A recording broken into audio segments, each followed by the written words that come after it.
নমস্কার প্রিয় শ্রোতা বন্ধুরা, সুকন্যা গল্পের ফেরিওয়ালা চ্যানেলে সকলকে সুস্বাগতম। আমার গল্প পাঠ ভালো লাগলে আমার চ্যানেলকে লাইক, সাবস্ক্রাইব ও শেয়ার করার অনুরোধ রইল। শুরু হলো আজকের গল্প। চলুন শুনে নেওয়া যাক। গল্পের নাম বাদুর বিভীষিকা, লিখেছেন সত্যজিৎ রয়। বাদুর জিনিসটা আমার মোটেই ধাতে সয় না।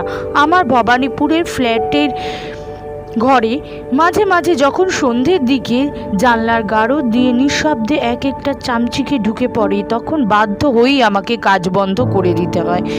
বিশেষত গ্রীষ্মকালে যখন পাখা ঘোরে, তখন যদি চামচিকে ঢুকে মাথার উপর বাঁই বাঁই করে ঘুরতে থাকে, আর খালি মনে হয় এই বুঝি ব্লেডের সঙ্গে ধাক্কা খেয়ে মাটিতে পড়ে ছটফট শুরু করবে। তখন যেন আমার একেবারে দিশেহারা বোধ করি। প্রায় ঘর থেকে বেরিয়ে যেতে হয়। আর আমার চাকর বিনোদকে বলি, ওটাকে তাড়াবার যা হোক একটা ব্যবস্থা করো। একবার তো বিনোদ আমার ব্যাডমিন্টনের র্যাকেটের এক বাড়িতে একটা চামচিকে মেরেই ফেললো। সত্যি বলতে কি, কেবলমাত্র অস্বস্তি হয় তা নয়, তার সঙ্গে যেন একটা আতঙ্কের ভাবও মেশানো থাকে। বাদুড়ের চেহারাটাই আমার বরদাস্ত হয় না। না পাখি, না জানোয়ার, তার উপরে ওই যে মাথা নিচু করে পা দিয়ে গাছের ডাল আঁকড়িয়ে ঝুলে থাকা, এইসব মিলিয়ে যেন মনে হয় বাদুর জীবটার অস্তিত্ব না থাকলেই বোধহয় ভালো ছিল। কলকাতায় আমার ঘরে চামচিকে এতবার ঢুকেছে যে আমার তো এক এক সময় মনে হয় আমার উপর বুঝি জানোয়ারটার একটা পক্ষপাতিত্ব রয়েছে। কিন্তু তাই বলে এটা ভাবতে পারিনি যে শিউরিতে এসে আমার বাসস্থানে ঢুকে ঘরের কড়িকাঠের দিকে চেয়েই দেখব সেখানেও একটি বাদুড় ঝোলায়মান। এ যে রীতিমতো বাড়াবাড়ি। ওটিকে বিদায় না করতে পারলে তো আমার এ ঘরে থাকা চলবে না। এই বাড়িটার খোঁজ পাই আমার বাবার বন্ধু তিনকড়ি কাকার কাছ থেকে। এককালে ইনি সিউড়িতে ডাক্তারি করতেন, এখন রিটায়ার করে কলকাতায় আছেন। বলা বাহুল্য, সিউড়িতে এর অনেক জানাশোনার আছে। তাই আমার যখন দিন সাতেকের জন্য সিউড়িতে যাওয়ার ইচ্ছে হলো, আমি তিনকড়ি কাকার কাছেই গেলাম। তিনি শুনে বললেন, সিউড়ি? সিউড়ি কেন? কি করা হবে সেখানে? আমি বললাম, বাংলাদেশে প্রাচীন পোড়াইটের মন্দিরগুলি সম্বন্ধে আমি গবেষণা করছি। একটা বই লেখার ইচ্ছে আছে। এমন সুন্দর সব মন্দির চারিদিকে ছড়িয়ে, অথচ সেই নিয়ে কেউ আজ অবধি একটা প্রামাণ্য বই লেখেনি। ওহো, তুমি তো আবার আর্টিস্ট, তোমার বুঝি ওই দিকে শখ? তা বেশ বেশ, কিন্তু শুধু সিউড়ি কেন? এরকম মন্দির তো বীরভূমে অনেক জায়গাতেই রয়েছে। সুরল, হেতমপুর, দুবরাজপুর, ফুলবেড়া, বীরসিংহপুর, এসব জায়গাতে তো ভালো ভালো মন্দির আছে। তবে সেসব কি এতই ভালো যে তাই নিয়ে বই লেখা যায়? যাই হোক, তিনকড়ি কাকা একটা বাড়ির সন্ধান দিয়ে দিলেন আমায়। পুরনো বাড়িতে থাকতে তোমার আপত্তি নেই তো? আমার এক পেশেন্ট থাকতো ও বাড়িতে, এখন কলকাতায় চলে এসছে। তবে যতদূর জানি দারোয়ান গোছের লোক থাকে সেখানে দেখাশোনা করার। বেশ বড় বাড়ি, তোমার কোনো অসুবিধে হবে না, পয়সা কড়িও লাগবে না। কারণ আমার পেশেন্টটিকে আমি একেবারে জমের হাত থেকে ছিনিয়ে এনেছিলাম তিনবার। দিন সাতেকের জন্য তার বাড়ির একটা ঘরে একজন গেস্ট থাকবে। আমি এমন অনুরোধ করলে সে খুশি হয়েই রাজি হবে। হলো তাই। কিন্তু সাইকেল রিক্সা করে স্টেশন থেকে মালপত্র নিয়ে বাড়িটায় পৌঁছে ঘরে ঢুকেই দেখি বাদুড়।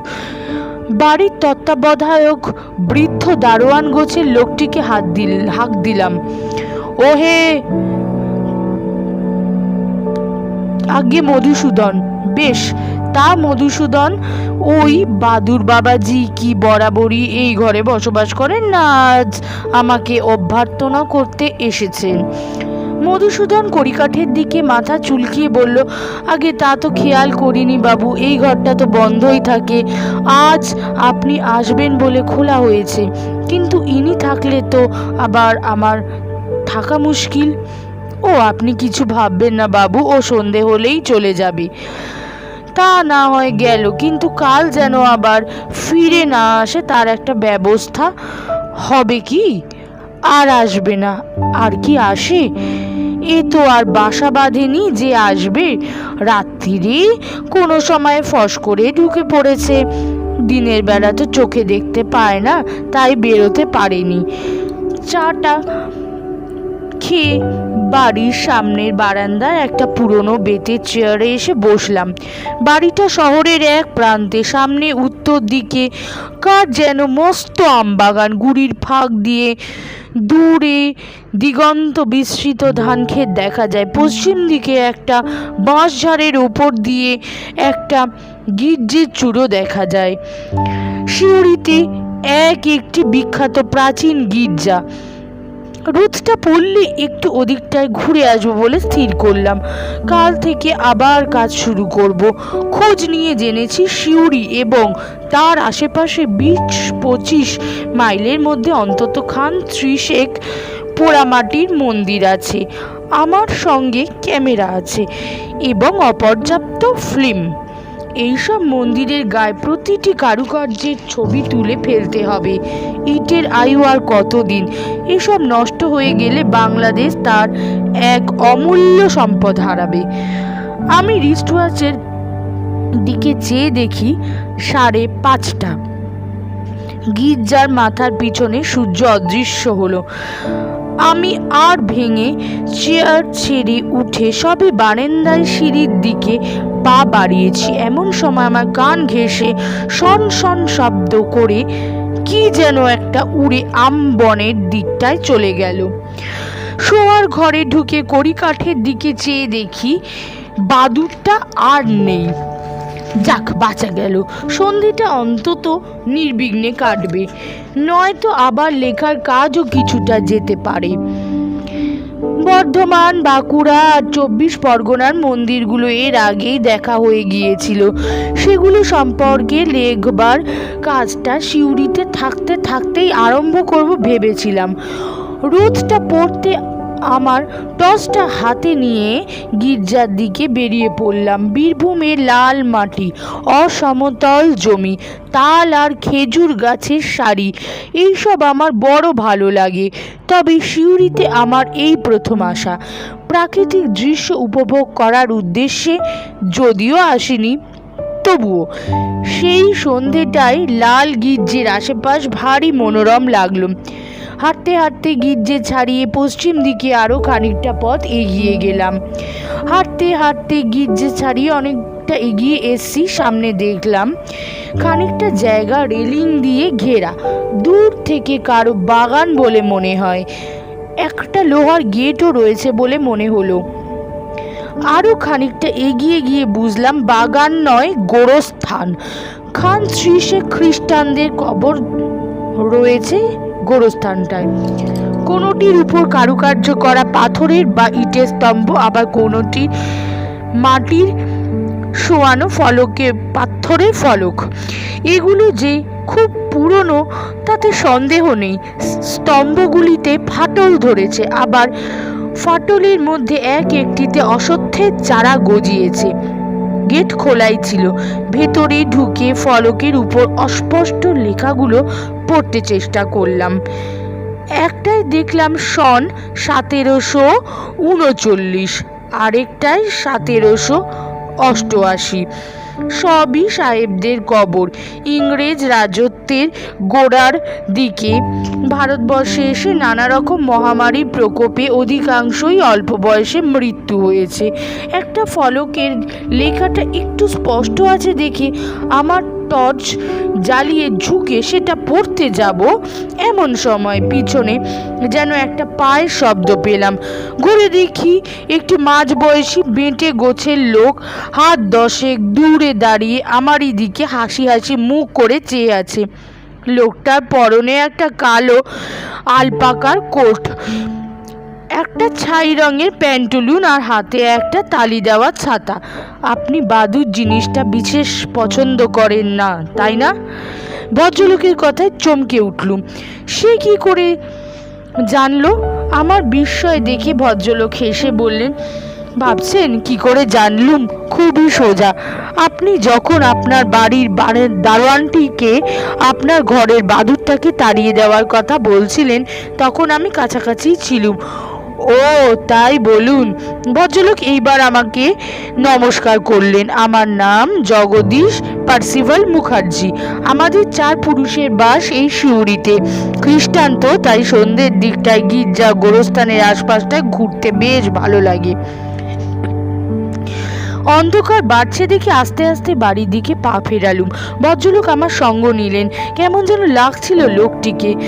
এমনিতে নিরীহ বলেই মনে হয়, কিন্তু গলার স্বরটা কেমন যেন মিহি, অথচ কর্কশ।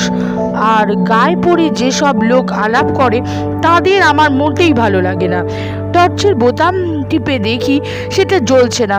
মনে পড়লো হাওড়া স্টেশনে একজোড়া ব্যাটারি কিনে নেবো ভেবেছিলাম, সেটা আর হয়নি। কি মুশকিল, রাস্তায় সাপখোপ থাকলে তো দেখতেও পাবো না। ভদ্রলোক বললেন, আপনি টর্চের জন্য চিন্তা করবেন না। অন্ধকারে চলাফেরার অভ্যাস আছে আমার, বেশ ভালো দেখতে পাই। সাবধান, একটা গর্ত আছে কিন্তু সামনে। ভদ্রলোক আমার হাত ধরে একটা টান দিয়ে বাঁ দিকে সরিয়ে দিলেন। তারপর বললেন, ভ্যাম্পায়ার কাকে বলে জানেন? সংক্ষেপে বললুম, জানি। ভ্যাম্পায়ার কে না জানে? রক্তচোষা বাদুরকে বলে ভ্যাম্পায়ার ব্যাট। ঘোড়া, গরু, ছাগল ইত্যাদির গলা থেকে রক্ত চুষে খায়। আমাদের দেশে এ বাদুর আছে কিনা জানি না, তবে বিদেশি বইয়ে ভ্যাম্পায়ার ব্যাটের কথা পড়েছি। শুধু বাদুর কেন, বিদেশি ভুতুড়ে গল্পে পড়েছি মাঝ রাত্রিরে কোনো কবর থেকে মৃতদেহ বেরিয়ে এসে জ্যান্ত ঘুমন্ত মানুষের গলা থেকে রক্ত চুষে যায়। তারপরেও বলে ভ্যাম্পায়ার। কাউন্ট ড্রাকুলার রোমহর্ষক কাহিনী তো স্কুলে থাকতেই পড়েছি। আমার বিরক্ত লাগলো এইভাবে যে বাদুরের প্রতি আমার বিরূপ মনোভাবের কথা জেনেও ভদ্রলোক আমার গায়ে পড়ে প্রসঙ্গ তুলছেন কেন? এরপর দুজনেই কিছুক্ষণ চুপচাপ। আমবাগানটার পাশ কাটিয়ে বাড়ির কাছাকাছি পৌঁছতে ভদ্রলোক হঠাৎ বললেন, আপনার সঙ্গে আলাপ করে বিশেষ আনন্দিত হলুম। আছেন তো কদিন? বললুম, দিন 7। বেশ বেশ, তাহলে তো দেখা হবেই। তারপর গোরস্থানের দিকটায় আঙুল দেখিয়ে বললেন, সন্ধ্যের দিকটায় ওদিকে পানে এলেই আমার দেখা পাবেন। আমার বাপ পিতামহর কবরও ওইখানে আছে। কাল আসবেন, দেখিয়ে দেব। মনে মনে বললুম, তোমার সঙ্গে যত কম দেখা হয় ততই ভালো। বাদুরের উৎপাত যেমন অসহ্য, বাদুর সম্পর্কে আলোচনাও তেমন অপ্রীতিকর। অনেক অন্য বিষয় চিন্তা করার আছে। বারান্দা সিঁড়ি দিয়ে ওঠার সময় পিছনে ফিরে দেখলুম ভদ্রলোক অন্ধকারে আম বনের ভিতরে অদৃশ্য হয়ে গেছেন। বনের পিছনের ধান ক্ষেতের দিক থেকে তখন শিয়ালের কোরাস আরম্ভ হয়ে গেছে। আশ্বিন মাস, তাও যেন কেমন গুমোট করে রেখেছে। খাওয়া দাওয়া করে বিছানায় শুয়ে কিছুক্ষণ এপাশ ওপাশ করে ভাবলুম, বাদুড়ের ভয়ে দরজা জানলা বন্ধ করে দিয়েছিলুম, সেগুলো খুলে দিলে বোধহয় কিছুটা আরাম পেতে পারি। কিন্তু দরজাটা খুলতে ভরসা হলো না, বাদুড়ের জন্য নয়। দারোয়ান বাবাজির ঘুম যদি হালকা হয়, চোরের উপদ্রব থেকেও বোধহয় রক্ষা পাওয়া যাবে না। কিন্তু এইসব মফস্বল শহরের মাঝে মাঝে দেখা যায়, দরজা খোলা রাখলে রাস্তার কুকুর ঘরে ঢুকে চটি জুতা দফা রফা করে দেয়। এই অভিজ্ঞতা আগেও আমার অনেকবার হয়েছে। তাই অনেক ভেবে দরজা দুটো খুলে পশ্চিম দিকে জানলাটা খুলে রাখলুম। দেখলুম বেশ ঝিরঝির করে হাওয়া আসছে। ক্লান্ত থাকায় ঘুম আসতে বেশি সময় লাগলো না। ঘুমের মধ্যে স্বপ্ন দেখলুম, জানলার গারদে মুখ লাগিয়ে সন্ধেবেলার সেই ভদ্রলোকটি আমার দিকে চেয়ে হাসছেন। তার চোখ দুটো জল জল সবুজ, আর দাঁতগুলো কেমন যেন সরু সরু আর ধারালো। তারপর দেখলুম ভদ্রলোক 2 পা পিছিয়ে গিয়ে হাত দুটোকে উঁচু করে এক লাফ দিয়ে গারদ ভেঙে ঘরের মধ্যে এসে পড়লেন। ভদ্রলোকের পায়ের শব্দেই যেন আমার ঘুমটা ভেঙে গেল। চোখ মেলে দেখি ভোর হয়ে গেছে। কি বিদঘুটে স্বপ্ন রে বাবা। বিছানায় ছেড়ে উঠে মধুসূদনকে একটা হাঁক দিয়ে বললুম চা নিয়ে দিয়ে যেতে। সকাল সকাল খেয়ে বেরিয়ে না পড়লে কাজের অসুবিধে হবে। মধুসূদন বারান্দায় বেতের টেবিলে চা রেখে চলে যাওয়ার সময় লক্ষ্য করলুম তাকে যেন কেমন বিষণ্ণ দেখাচ্ছে। বললুম কি হলো মধুসূদন, শরীর খারাপ নাকি? না, রাত্রে ঘুম হয়নি। মধু বলল না বাবু, আমার কিছুই হয়নি, হয়েছে আমার বাছুরটার। কি হলো আবার? কাল রাত্রিরে সাপের কামড় খেয়ে মরে গেছে। সে কি, মরেই গেল? আগে তা আর মরবে না?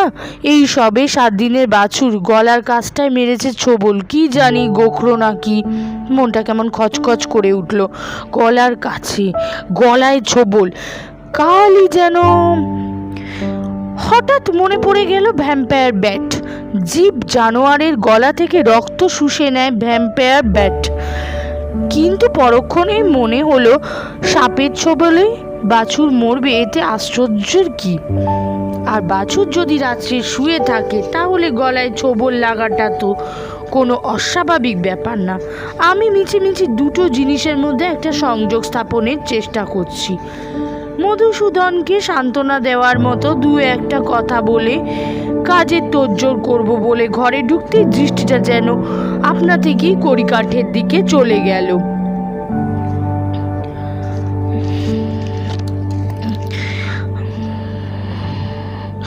কালকে সেই বাদুড়টা আবার কখন জানি তার জায়গায় এসে আশ্রয় নিয়েছে। ওই জানলাটা খোলাতেই এই কাণ্ডটা হয়েছে। তবু ভুলটা আমারই। মনে মনে স্থির করলুম আজ রাত্রে যতই গুমোট হোক না কেন দরজা জানলা সব বন্ধ করেই রেখে দেব। সারাদিন মন্দির দেখে বেশ আনন্দেই কাটলো। অষ্টাদশ ঊনবিংশ শতাব্দী এই পোড়া ইটের মন্দিরের গায়ে কাজ দেখে সত্যি স্তম্ভিত হতে হয়। হেতমপুর থেকে বাসে করে ফিরে সিউড়িতে এসে যখন পৌঁছলুম 4:30। কাল ফেরার পথ ছিল গোরস্থানের পাশ দিয়ে। সারাদিন কাজের মধ্যে কালকে সেই ভদ্রলোকটির কথা প্রায় ভুলেই গিয়েছিলুম। তাই গোরস্থানের বাইরে সজনে গাছটার নিচে হঠাৎ তাকে দেখতে পেয়ে কেমন যেন চমকে উঠলুম। পরক্ষণে মনে হলো লোকটা না দেখতে পাওয়ার ভান করে এড়িয়ে গেলেই সুবিধে হয়, কিন্তু সে আর হওয়ার জো নেই। মাথা হেঁট করে হাঁটা স্পিড যেই বাড়িয়েছে অমনি ভদ্রলোক লাফাতে লাফাতে এগিয়ে এসে আমার হাত ধরে ফেললেন। রাত্রিরে ঘুম হয়েছিল ভালো? আমি সংক্ষেপে বললাম হ্যাঁ বলে জুতো আরম্ভ করলুম এগোতে। কিন্তু দেখলুম আজও ভদ্রলোক আমার সঙ্গ ছাড়বেন না। আমার জুতো পদক্ষেপের সঙ্গে পা মিলিয়ে হাঁটতে হাঁটতে বললেন আমার আবার কিবাতিক জানেন, রাত্রে আমি একদম ঘুমোতে পারি না। দিনের বেলাটা কষে ঘুমিয়ে নি, আর সন্ধ্যে থেকে সারা রাতটা এদিক ওদিক ঘুরে বেড়াই। এই ঘোড়ায় যে কি আনন্দ তা আপনাকে কি করে বোঝাবো। এই গোরস্থানের ভেতরে এবং আশেপাশে যে কত দেখবার ও শোনবার জিনিস তা আপনি জানেন? এই যে এরা সব মাটির তলায় কাঠের বাক্সের মধ্যে বছরের পর বছর বন্দি অবস্থায় কাটিয়ে দিচ্ছে। এদের অতৃপ্ত বাসনার কথা কি আপনি জানেন? এরা কি কেউ এইভাবে বন্দি থাকতে চায়? কেউ চায় না। সকলেই মনে মনে ভাবে একটিবার যদি বেরিয়ে আসতে পারি, কিন্তু মুশকিল জানেন।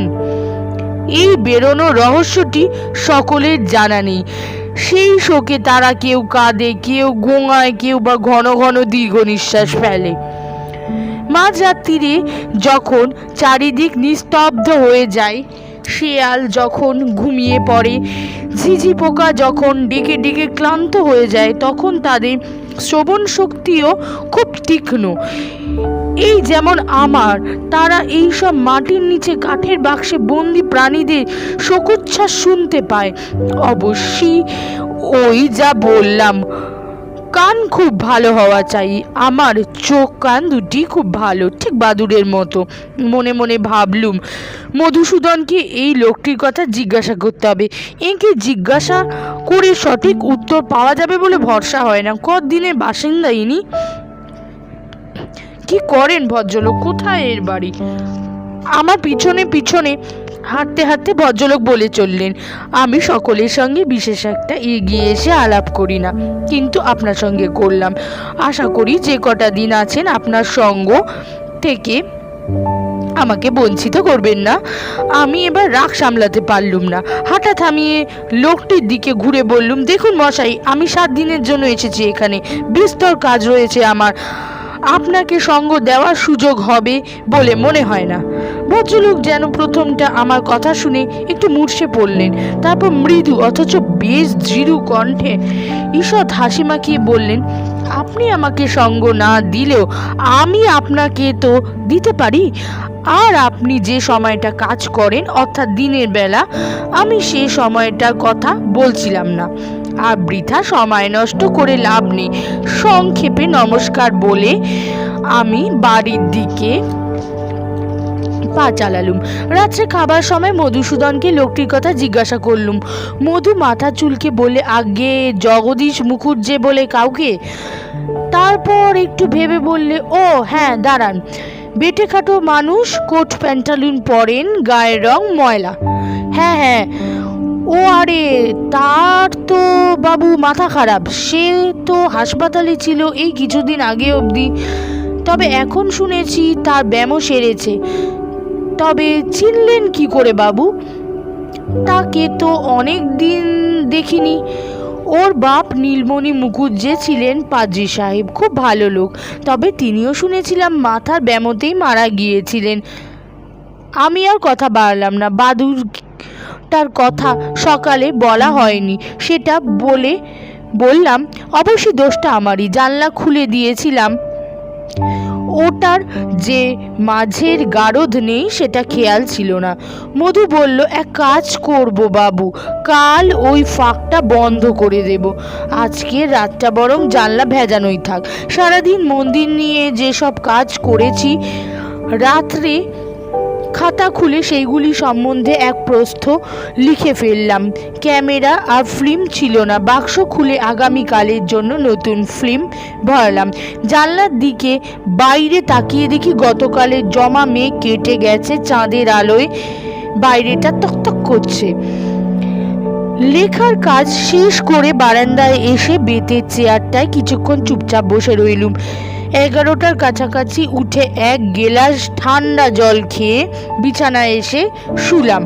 মনে মনে ভাবলাম, আজকাল বৈজ্ঞানিক যুগে জগদীশবাবুর কথাগুলো সত্যি হাস্যকর। স্থির করলাম, হাসপাতালে জগদীশবাবুর কি চিকিৎসা হয়েছিল এবং কোন ডাক্তার চিকিৎসা করেছিলেন সেটা একবার খোঁজ নিতে হবে। মেঘ কেটে গেছে, গুমোট ভাবটাও কেটে গেছে, তাই জানলা দরজা বন্ধ করতেও কোনো অসুবিধা লাগছিল না। বরঞ্চ পাতলা চাদর যেটা এনেছিলাম সেটা আজ গায়ে জড়াতে হলো।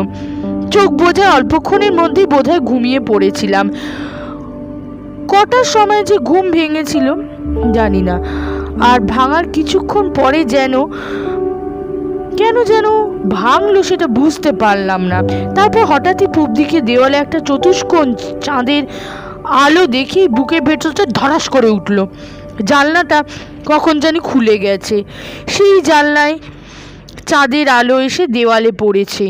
তারপর দেখলাম চতুষ্কোণ আলোটার ওপর দিয়ে কিসের যেন একটা ছায়া বার ঘুরে যাচ্ছে। প্রায় নিঃশ্বাস বন্ধ করে ঘাটটা ঘুরিয়ে ওপরের দিকে তাকাতেই বাদুরটাকে দেখতে পেলাম। আমার খাটের ওপরেই বাদুরটা বন বন করে চরকি পাক ঘুরছে এবং ঘুরতে ঘুরতে ক্রমশ নিচে আমার দিকে নামছে। আমি প্রাণপণ চেষ্টা করে যতবার সাহস সঞ্চয় করলাম, এ অবস্থায় দুর্বল হলে বিপদ অনিবার্য। বাদুরটার দিকে থেকে দৃষ্টি না ফেরিয়ে ডান হাতটা খাটের পাশের টেবিলের দিকে বাড়িয়ে টেবিলের উপর থেকে আমার শক্ত বাঁধাই খাতাটা তুলে নিলাম। 3-4 হাতের মধ্যেই বাদুরটা যেন আমার কণ্ঠনলীর দিকে তাক করে ঝাঁপ দিয়েছে। আমিও সঙ্গে সঙ্গে খাতাটা দিয়ে তার মাথায় প্রচণ্ড একটা আঘাত করলাম। বাদুরটা ছিটকে গিয়ে জানলার গারদের সঙ্গে একটা ধাক্কা খেয়ে একেবারে ঘরের বাইরে মাঠে গিয়ে পড়ল। পর মুহূর্তে একটা খচমচ শব্দে মনে হলো কে যেন ঘাসের উপর দিয়ে দৌড়ে পালাচ্ছে। জানলার কাছে গিয়ে ফাঁকা দিয়ে গলা বাড়িয়ে দেখলাম কোথাও কিচ্ছু নেই, বাদুরটারও চিহ্ন মাত্র নেই। বাকি রাতটা ঘুমোতে পারলাম না। সকালে রোদ উঠতেই রাত্রে বিভীষিকা মন থেকে অনেকটা কেটে গেল। এ বাদুর যে ভ্যাম্পায়ার এখনো পর্যন্ত তার সঠিক কোনো প্রমাণ নেই। আমার দিকে বাদুরটা নেমে আসছিল মানেই যে আমার রক্ত খেতে আসছিল তারও সত্যি কোনো প্রমাণ নেই। ওই বিদঘুটে লোকটি ভ্যাম্পায়ারের প্রসঙ্গ না তুললে আর আমারও কথা মনে আসতো না। কলকাতায় যেমন বাদুর ঘরে ঢোকে, এ বাদুরও তারই সমগোত্রীয় বলে মনে হতো। যাই হোক, হেতমপুরের কাজ বাকি আছে। চা পান সেরে 6টা নাগাদ বেরিয়ে পড়লাম।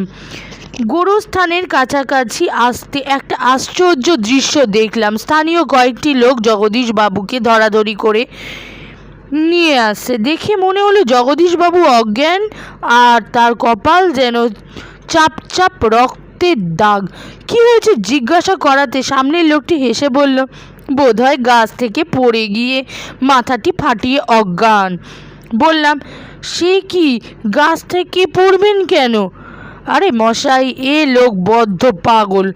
মাঝে একটু অসুস্থ ছিলেন, এখন সুস্থ হয়েছেন। তার আগে সন্ধেবেলাতে এ গাছ ও গাছ উঠে মাথা নিচু করে ঝুলে থাকতো, ঠিক বাদুড়ের মতো। নমস্কার শ্রোতা বন্ধুরা, শেষ হলো আজকের মতো আমার